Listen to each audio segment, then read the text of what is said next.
Que recouvre exactement la notion de travail des enfants? Et d'abord, qu'est-ce qu'un enfant? Bref, de quoi parle-t-on exactement? Et quelle est l'ampleur du phénomène? Et au bout du compte, le travail des enfants ne permet-il pas à des familles de sortir de la pauvreté? Pour saisir l'enjeu du travail des enfants, la première question qui se pose est celle de savoir ce qu'est un enfant. La Convention internationale des droits de l'enfant a précisé qu'il faut entendre par enfant tout individu de moins de 18 ans. Cette définition fait désormais universellement autorité. La deuxième question est celle du travail lui-même. Le travail des enfants concernerait-il tous les travaux réalisés par des enfants? Pas si simple. Si l'emploi décent des jeunes est une réalité, et même d'ailleurs une nécessité pour leur développement personnel, ce qui fait problème, c'est le travail abusif des enfants.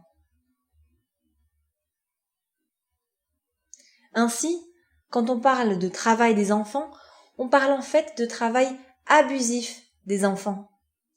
À partir de quand le travail des enfants devient-il abusif? Quand il prive l'enfant de son enfance, de son potentiel ou de sa dignité.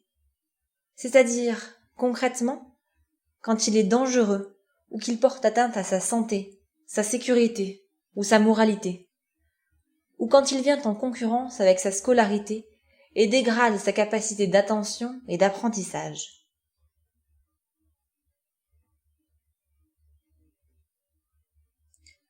Le travail abusif des enfants, ça concerne 1 enfant sur 10 dans le monde, soit quelques 100 millions d'enfants. Parmi eux, près de la moitié exercent des travaux dangereux. L'agriculture à elle seule fait appel à 70% des enfants astreints au travail, quand 20% travaillent dans les services et 10% dans l'industrie. Notons par ailleurs que la moitié de ces enfants ont moins de 12 ans.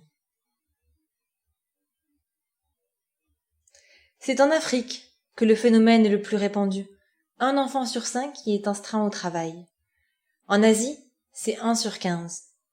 Mais sur aucun continent, les enfants ne sont épargnés. Mais le travail des enfants ne permet-il pas de sortir de la pauvreté? En réalité, lorsque la pauvreté contraint de mettre les enfants au travail, non seulement ceux-ci sont privés d'avenir, mais le travail des adultes, et donc des parents, s'en trouve déprécié, ce qui entretient la pauvreté. Il ne faut donc pas croire que le travail des enfants ait des vertus, il alimente au contraire un cercle vicieux. Il faut donc promouvoir une transition vers l'emploi décent pour les jeunes. L'enjeu de la lutte contre le travail abusif des enfants, c'est bien de rompre un cercle vicieux.